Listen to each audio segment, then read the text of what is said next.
Yes. Thank you very much. Thank you very much. All right. Good morning, guys. Good morning. Dobre Utra. Guys, very excited to be here today. Myself, Donald Whyte, in the beautiful Moscow to give you a talk on deep learning with RNNs in Python, recurrent neural networks. A brief about myself. I am the founder at Exponential Technologies, and I'm the head of deployed engineering at a machine learning NLP startup in London called Eigen Technologies. I'm going to give Donald a bit of time for introducing as well. There we go. So I'm a machine learning engineer at a hedge fund. So I've been working in software engineering for about 7 years now, have worked for various government agencies, large companies, and now I primarily work on building machine learning pipelines that allow traders to essentially make smart investments. Awesome. And today we're going to be very excited to go through an interesting talk creating an AI author. We're going to take a tons of novels, 34,000 English novels, to train a deep neural network on writing novels. This is going to be trained from scratch, and the output would look something like this. This is basically generated by a machine.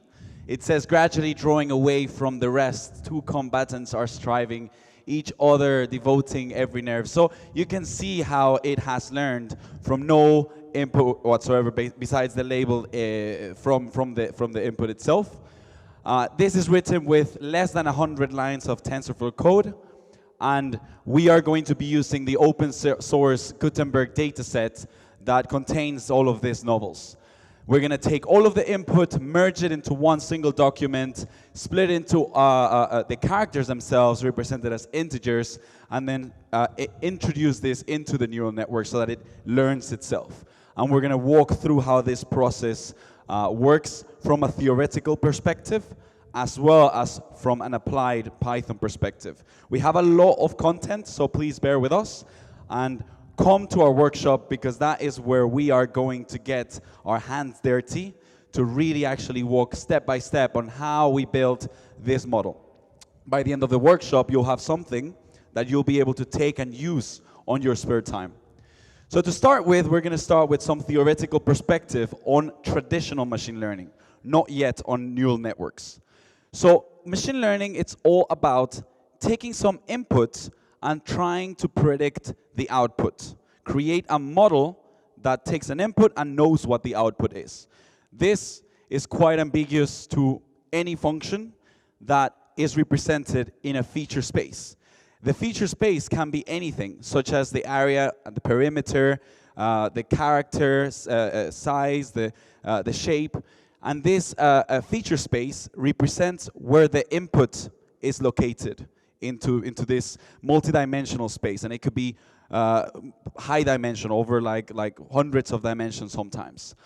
This allows us to be able to see the shapes and the inputs in this feature space, which allows us to use formulas like linear functions in this case, as you might see familiar, the f function of x equals mx plus c, which you must be quite familiar with, the linear function, allows us to create, in this case, a line that divides the data, in this case, squares and triangles, and you can see how they divide based on their area and their perimeter.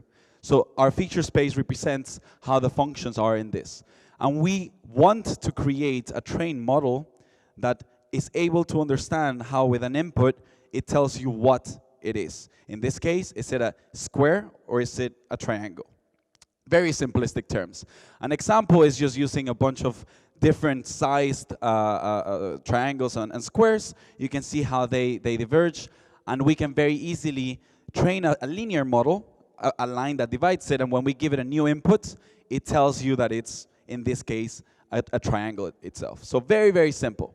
Now the hard part is, how do we learn what we call the hyperparameters of the function itself, m and c?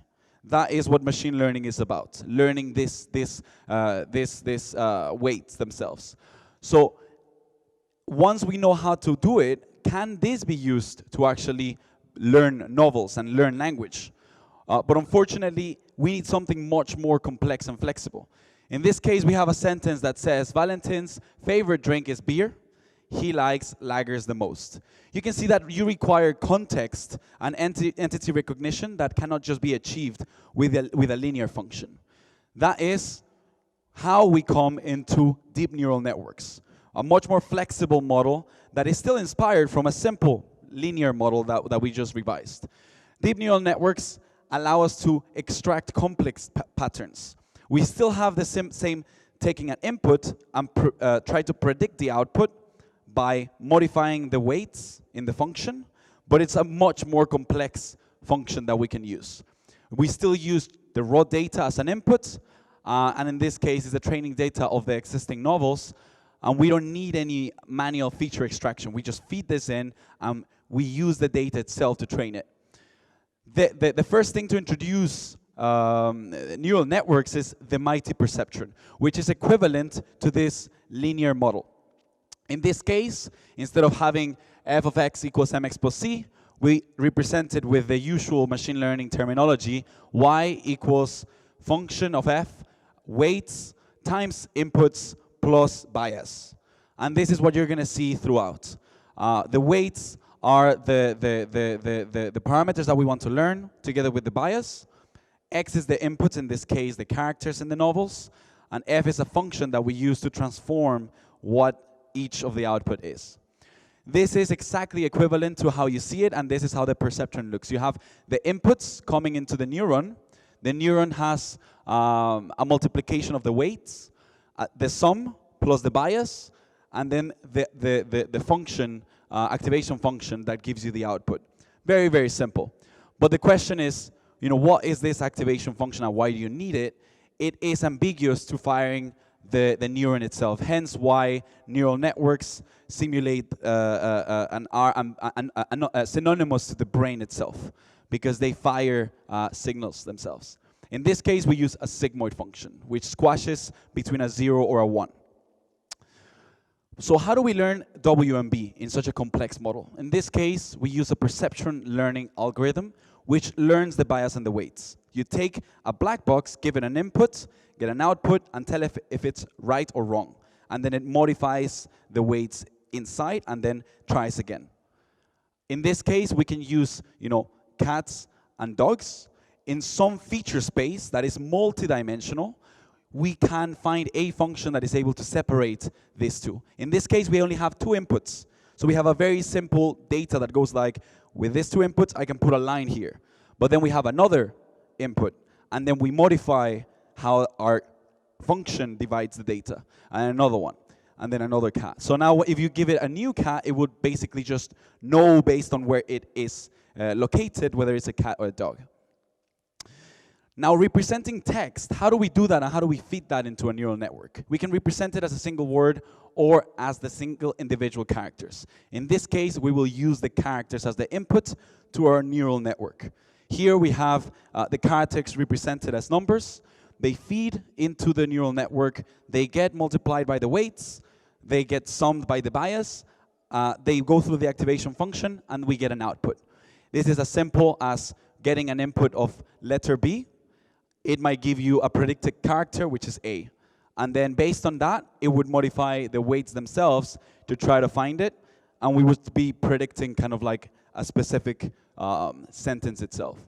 So we have something so far, which is one step closer to the neural networks. However, we have a problem, as single perceptrons are straight single line equations. So they're very, very, very simple. You can't represent very complex data sets. So how are we able to represent something more complex than just a triangle and a square? That is when we introduce multiple perceptrons in one single layer. That allows us to represent pretty much much more bigger amounts of data sets and feature spaces.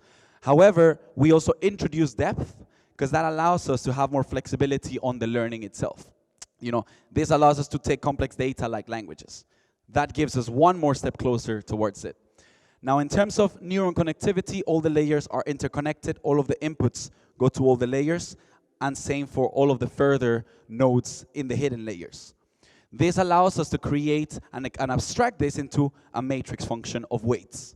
These are pretty much the same weights as in the linear function, but just in a matrix form that you're able to use to actually learn and compute. This is what we want to learn. We give it the inputs, they get multiplied, they go to the function, and it gives you an output. And this is a black box that the neural network pretty much learns. So now let's get to training the neural networks.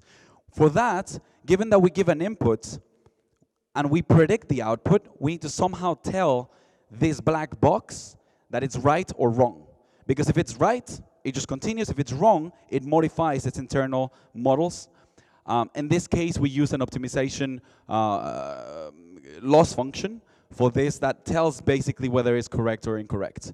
You know, lower loss values equals better performance equals better prediction. Ultimately, this is synonymous to a gradient descent optimizer. The only difference is that instead of a linear, simple linear model, it's a highly multidimensional with many, many variables. And for this gradient descent problem, we use this thing called backpropagation, which is equivalent to gradient descent. It's pretty much just gradient descent on steroids. Bit more complex, but it's pretty much the same concept. This consists of a forward pass and a backward pass. And this is pretty much, you take an input, it goes in, and you compare it with what it's supposed to be. And based on that, you get an error, and you tell the model to modify itself based on that error. So it goes back in the backward pass, modifying the weights themselves. And that's how you train a neural network model as you give it more data. After training the network, you obtain the weights, which minimize the prediction errors. And then in our example, now coming back to these novels, we want to predict the next character that is coming. So if we want to give it these novels, it will always try to predict what is the next character. If it gets it right, it's fine. If it gets it wrong, then that's when you modify the weights. So you can imagine how complex this is to actually test it. But we're getting closer to our output. However, this sentence itself still has it's not context aware, it's not semantics aware, it doesn't have idea about the past. It just takes one character, gives you something else. It doesn't understand that before it had something that affected what the next thing was. So in language, this is very important because you're going to have things that affect what is coming later. That's when deep recurrent networks come in. And this is for time-aware or sequence-aware data that requires awareness of the previous inputs, such as language, such as stocks in the financial market. Anything that is time-aware would be relevant for this. Now let's bear with me. Let's take it back to what we had. We had a single perception. We had the neural network with multiple outputs, so multiple perceptions. And then we had the deep neural networks with multiple perceptions and multiple layers. In order to go forward with this, we're going to simplify this context, and we're going to squash them all into this representation. So this basically just represents that. So for this example, just bear with me, we're going to represent that deep neural network with this. The difference between normal neural networks and recurrent networks is that the output of each of the neurons gets fed into the next iteration. In this case, we're calling it O0, O1, O2. That is the key difference to start with. That is the key difference, that you get the output and then you fit it into the next one. So the character that you had in the past, the output of that neuron gets fed into the next one. So now you can see how it's actually context aware. You can see it like this. This is the same neural network, but the difference is that it's fed to the next iteration, where that is the time series. So this is not multiple different layers. So this is not multiple different networks. It's the same network, but the output of the first run goes into the output of the second one. And it still passes the same way.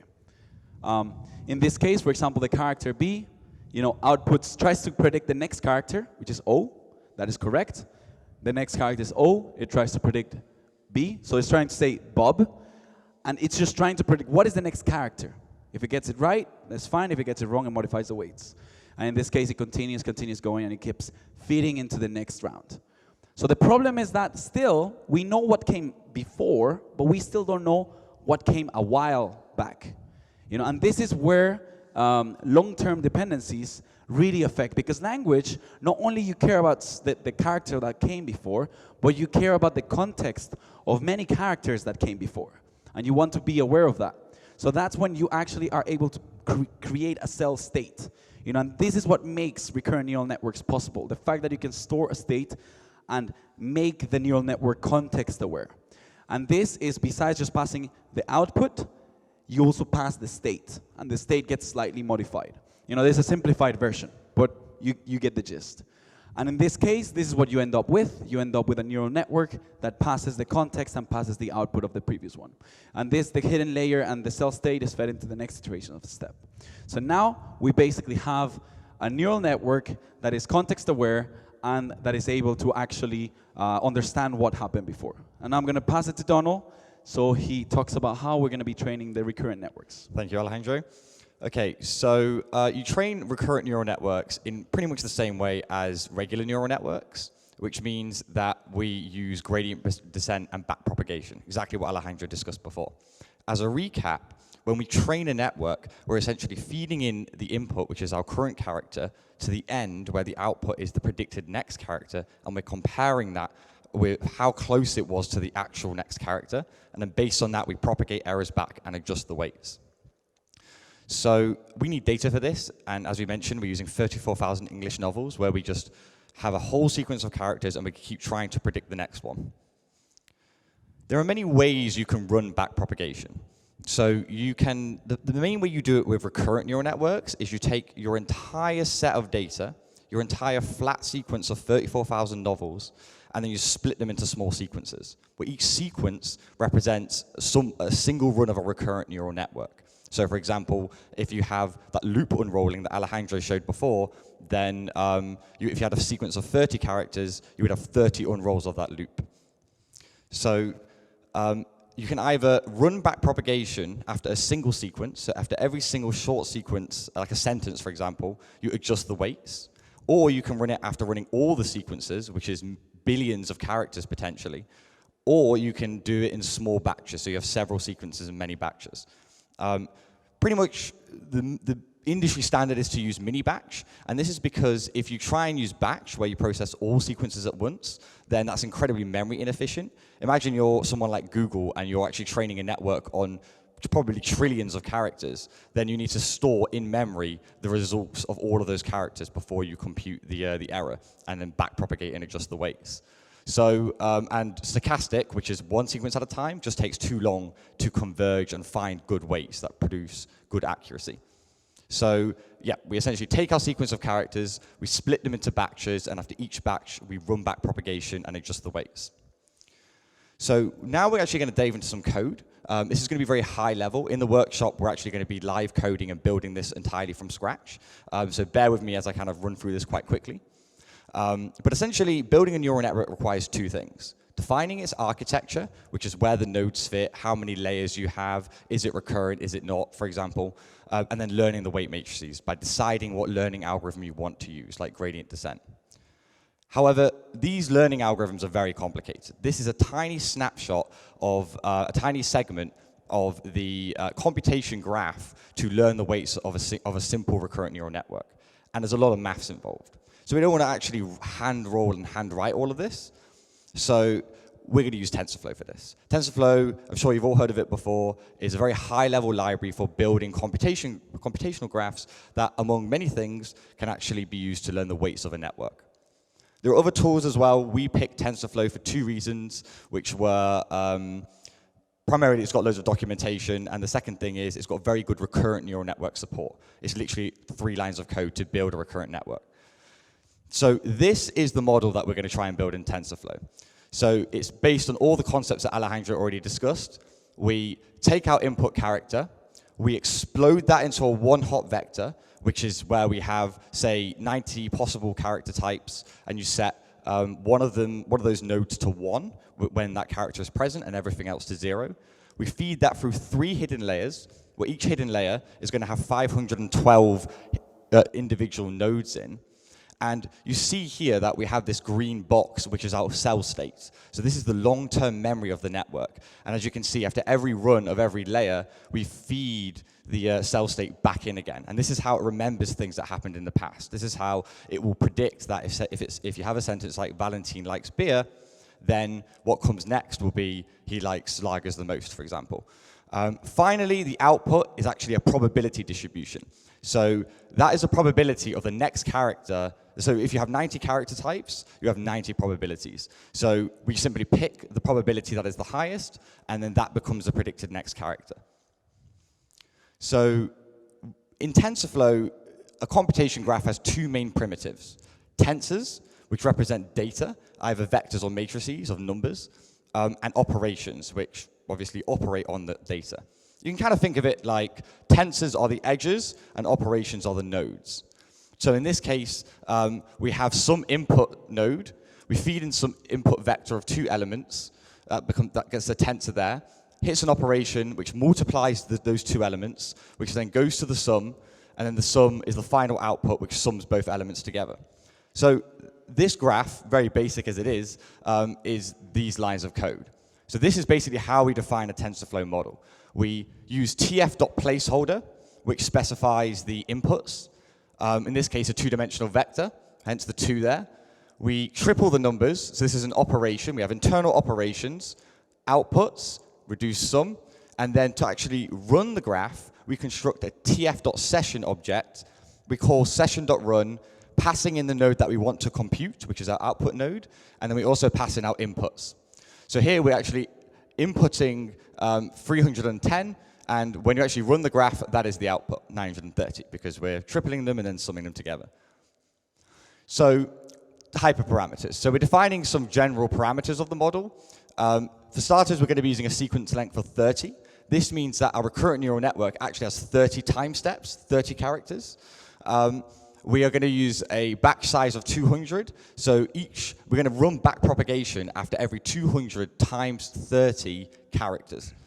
And then our hidden layer size, i.e. the number of cells in each hidden layer, is 512, and we have 3 hidden layers. You adjust these accordingly and see what works best when you're actually building these models in reality.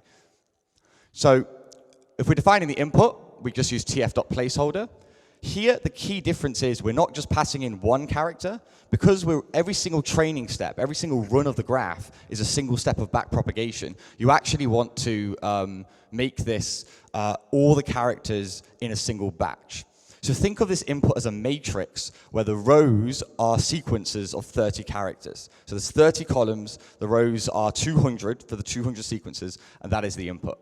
We explode all of those into that one-hot vector representation. This is so common in neural networks that there's already a TensorFlow function to do this, just tf.onehot. And then we feed this output into our hidden layer. So here we have the hidden state, which is an input. The key thing here is that these yellow boxes at the bottom represent the fact that the hidden cell state is an input, because after every run, the output cell state becomes the input of the next one. And then we create something called a GRU cell. Now, there are many different implementations of cell states in neural networks. LSTM and GRU are the most popular. We don't have time to really go into much detail on that here. It's a very heavy theory involved. For now, we're just going to hand wave and say that this is a type of neural network node which stores some hidden state that can provide long-term memory. And you see we create 512 of those, and then we do that 3 times for all the hidden layers. And we wrap that in this multi-RNN cell object. So now we need to unroll the graph. At the moment, we still just have loops. We've defined these recurrent cells, but we haven't actually defined any way to unroll the network 30 times for each character in our 30-character sequence. So that's simply this line, tf.nn dynamic RNN. That will dynamically unroll and generate new graph operations for our sequence of 30. The key thing to note here is the outputs. So the outputs is this y value, which will eventually be transformed into that output probability distribution we mentioned before, and also the output cell state. So when you put a character inside the network, it adjusts all the cell states of all of the nodes in every single hidden layer, and then that then gets fed into the next run. Finally, this is some code, we won't go into detail here, which converts the raw output into a softmax probability distribution layer. So now this is a probability distribution of what the next character is. We use this tf.argmax to squash the probability distribution into a single what the next character is. So we just pick the character with the highest probability. And our remaining tasks for backpropagation, we need to define our loss function, which means that we need to also pass in the expected output so we can compare what our predicted output and the expected output was, which is this. So we just do the same thing again. We pass in the expected next character, exactly the same as we passed in the current character. We explode with a one-hot vector, and then that gets fed into this loss output, which also the probability distribution gets fed into. So you can think of it as like saying that if the output said it was very likely that A was the next character, and the next character was A, the loss is going to be low. It's going to be a good property. Whereas if it said it's not very likely at all to be A, like 0.0001 probability, then the loss is going to be very, very high, and the network is going to be very poor. So it's a very soft measure. It's not just a binary right or wrong. It depends on what the probabilities were. So again, this is just defining the inputs, so the expected Ys. Same thing as before, we pass in the matrix of batches and then sequence characters. And then we compute the loss with this thing called softmax cross entropy, which is used for loss functions in anything to do with classification. So now we have our loss, and that is a new output. And we literally wrap that in this line to create a training step which will run back propagation or gradient descent to minimize the loss. So finally, just quickly running through how we actually run these training steps, is what we do is we take all our mini batches for our entire sequence of 34,000 novels.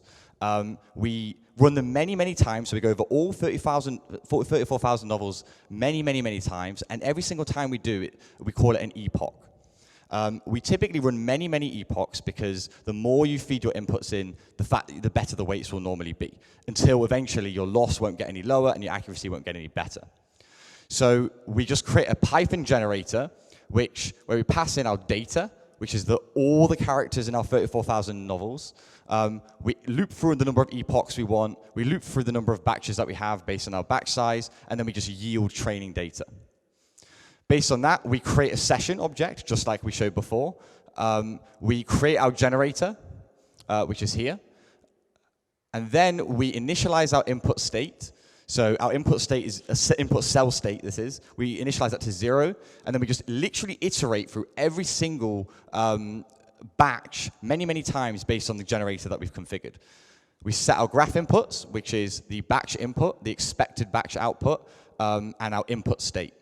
And then we call session.run on the training step to perform the back propagation, on Y, which is the next character that we predict, and H, which is the output state. And the H one is also important because we store that output state. So you see here we're getting the output of 3 nodes, which means that we get a 3-tuple back, where each element corresponds to one of the outputs of those nodes. So the output state that we get back from session.run gets set to the input state for the next run. And that is how we encode these long-term dependencies. So the final results are, if we try to use the network to generate new characters, and the way we do this is we just put in an input character, we get the probability distribution, we pick a character from that probability distribution randomly, and then we just keep doing that again and again and again. When we don't train the network at all, we get this. When we train it a little bit, it starts to kind of figure out what words are. It's still random gibberish. When we train it on all the data, we actually start to get something which kind of makes sense, although it's still a bit weird. So for example, here is the goal of my fervor. I shouldn't be the shash of no. Sky is bright and blue as running Gog on. That makes not really any sense. Like shash and Gog aren't words, and it doesn't really make any kind of conceptual sense. But you can see it starting to learn. The key point we want to take away on this is that if you architect your network right, you can keep running more and more epochs, and eventually you get to the output that we had at the beginning. So you will eventually get to high quality. So either what happens when you train a network is you find that you keep running epochs and it doesn't get any better, or it gets better and better and better. And that is part of the research, is finding the right architecture that will support your problem. There's further examples as well. For example, there's this really interesting blog post, The Unreasonable Effectiveness of Recurrent Neural Networks. This thing actually trained a neural network on Linux kernel code, and it could generate reasonably looking C. And also, they trained a network on LaTeX documents and scientific papers, and found it could actually generate reasonably looking mathematical proofs. Obviously, if you actually looked at them, they'd probably be a bit funny. Anyway, so the key takeaway here is that you can apply this to many time series problems, and it all depends on how you define the architecture of your network, and everything else is pretty simple, thanks to TensorFlow and other tools like it. So now I'm going to pass to Alejandro to conclude. Awesome, cool stuff. So I mean, this is success in a very simple example, relatively simple example. However, you can see the power of using these recurrent neural networks in many other things. I mean, other examples that we've seen also that we've linked, people that have ran it in actually in Python code, in the Python, I think like library, and it just created gibberish that actually looks like code. It's probably better than my code, probably not, but it's cool to see how you can actually teach a neural network without even having to label data. Having said that, data is ultimately, and I cannot emphasize, the hardest thing to actually like be able to nail. To recap, we managed to do this in less than 100 lines of TensorFlow code. However, we're going to go into more detail later. You can find the code in this link. I'm sure that Valentin is going to share the slides later on. But do make sure, come to our workshop. Right now, we had to leave a lot into the magic of the slides and request a lot of your trust that this works. But if you come to the workshop, you will be able to run it yourself, and you'll be able to walk out with a deep understanding of how to implement your own models. So that's going to happen at 3 p.m. Again, please do make sure you reach out. We're more than happy to connect. That's one of the main reasons that we're here as well, to meet like-minded people. Add us on Twitter, LinkedIn, GitHub, whatever you want. VK. And with that thank you very much. Большое спасибо, guys.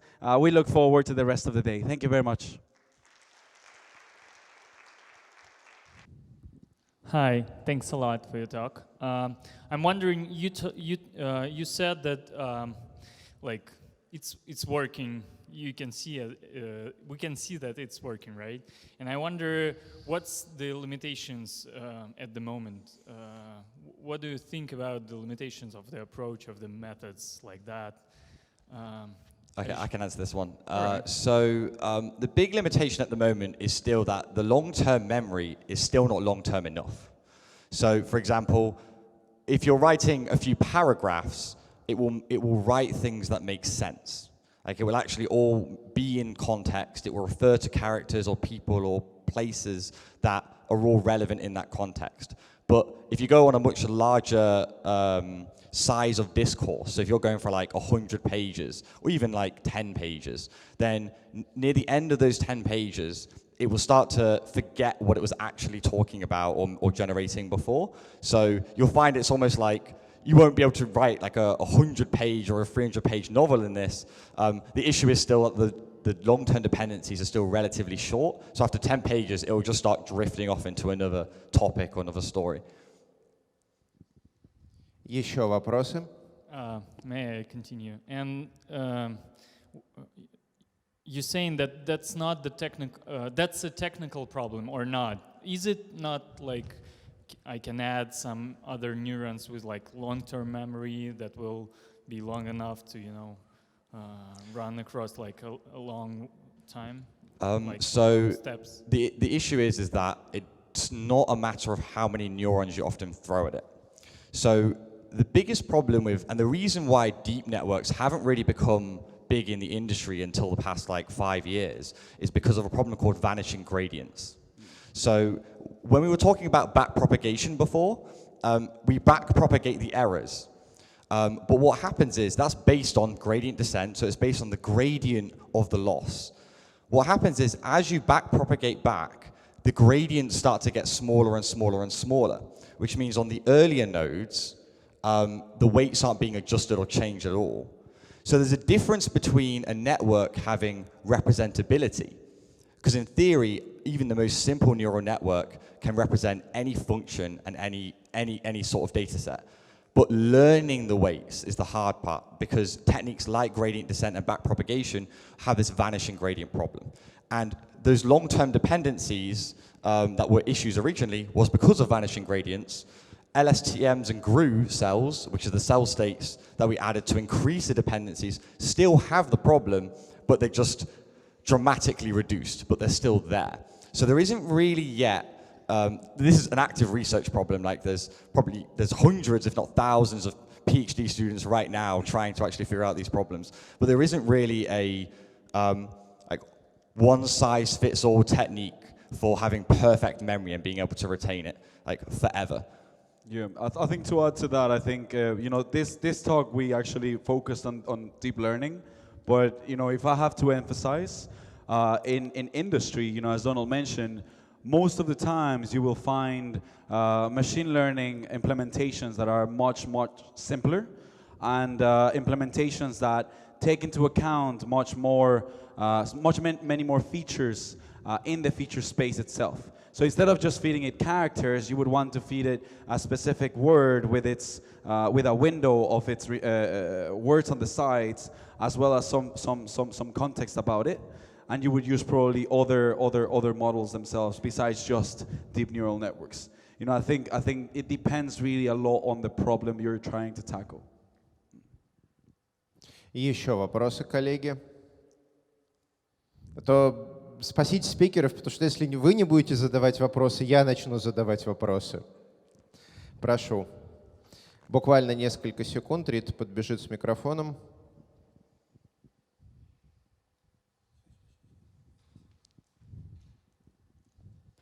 Thank you, guys. Simple question. What about how many CPU time needs to get this result? For example, you talk about 50 epochs, and what is about time? Depends how much money you can throw at it, right? Yeah, that's true. Sorry, so you're asking about the time it took to train it? Yes, yes. Okay. So that was actually run on my really crappy laptop, and it took a very long time. So I actually had the code to get this running finished about 2 weeks ago, and that output took about a week and a half.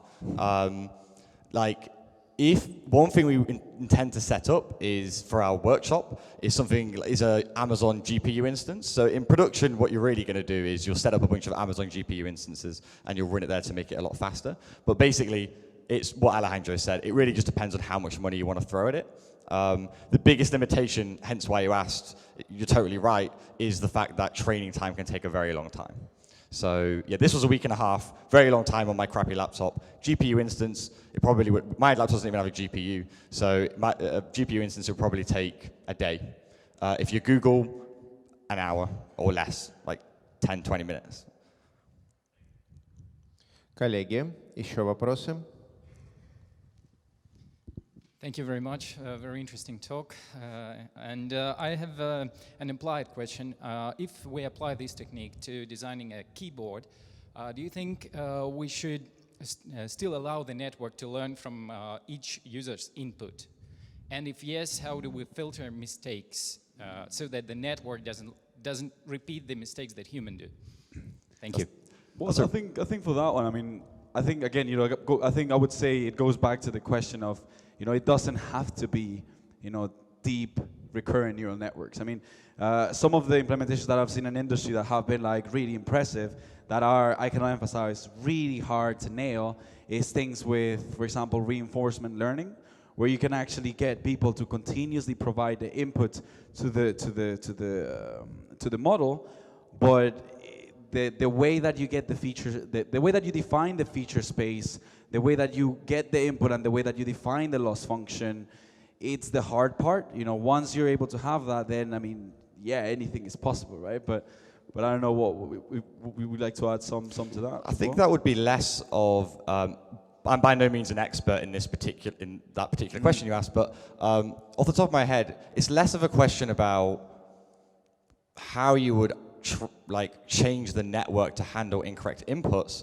but more about how are you pre-processing the data that you're feeding into the network. So it's not as if you're going to be, if you're a user on a keyboard, on a phone or whatever, or even on a computer, you're not actually going to be immediately feeding that into a network. You're going to be collecting that and storing it somewhere. So it's really more about how do you take that data, how do you filter out what's right and wrong? Is there some pre-processing step? Even things like spell checkers or grammar checkers you could do, where you could just dump you could just completely ignore user inputs which we deem to be incorrect. Or actually, if you check out the next talk with Ling, he's actually talking about spell checking. So you can use things like that to transform invalid user input into valid user input and then feed that into the network. So I think it's more about the data processing pipeline before. The general concept of neural networks is still at the moment that if you're feeding data into it, the data should be correct. У меня еще 3 минуты, чтобы помучить спикеров. Ну что, кто-нибудь из вас или мне начать? Коллеги. Okay, and last one question that I normally ask for any speaker who talk about convolutional neural networks and deep learning and all these amazing things. Human brain theoretically consists of around 100 billion neurons, with each neuron has around 10,000 inputs, we called dendrites. If we compare the size with artificial neural network with perceptron like a neuron and perceptron's connections as dendrites, typical neural network, artificial neural network that we use in practice, not for simple tasks, but something like music detection, like huge tasks. What's the size of typical artificial neural networks? Well, I think that really depends, and as Donald pointed out, I think it's less of the size and the depth. I mean, if you have to do it too deep, it's just because you're giving it much and much more amount of flexibility for it to learn a specific complex space. But ultimately, the problem of the exploding gradient will still appear. So if you get a neural network of 1 billion neurons, it probably is going to perform way worse than another network of like significantly magnitude smaller, mainly because it might have either require tons and tons more data or a very different sort of input. In terms of the number of neurons, it is quite common to have around 30 neuron layers. It would also depend whether you have like convolutional networks, whether you have recurrent networks, but there are multiple architectures that would have different amount. I mean, I'm not sure what would be. Yeah, so I think it's a bit of doesn't directly answer your question, but I think I agree with Alejandro about the numbers in that neural networks are not in the state at the moment where you can just say, even if we had the compute power, that if you just threw, if you modeled a neural network after the human brain, it might not really do what you expect or actually be very useful. I think sometimes the comparison with neural networks with the brain, that's kind of how it was inspired. But when you actually look at the techniques that are out there, they're not really that close to the human brain. Like, this LSTM GRU stuff we were talking about, a lot of that stuff doesn't really map that closely. So they really are artificial and they really are geared towards computers. Based on my experience of neural networks, it really depends on the problem. So I would say for simple classification tasks, there are kind of simpler problems where you have these high-level features like area, perimeter, where you've already extracted features from the data. You're not just giving it the raw data. Very small. You'll probably have like one layer, 10, 20 hidden nodes, maybe 100, 200. There's just some rules of thumb about what you set based on the number of input features. And then if you're doing images, it really depends on, or sequences of text, it really depends on the size of the input you're giving it. If you're giving it a 1,000 by 1,000 image, then a convolutional neural network, which is good for image processing, is going to have 1,000 by 1,000 by 5 by whatever nodes. So it all depends on the kind of input size that you're giving it as well. So it's like a few dozens, thousands. Yeah, for image processing, I'd say, image processing, I'd say 10, 20, 30,000, 50,000, maybe 100,000. Yeah. Yeah. Thanks. So please, applause.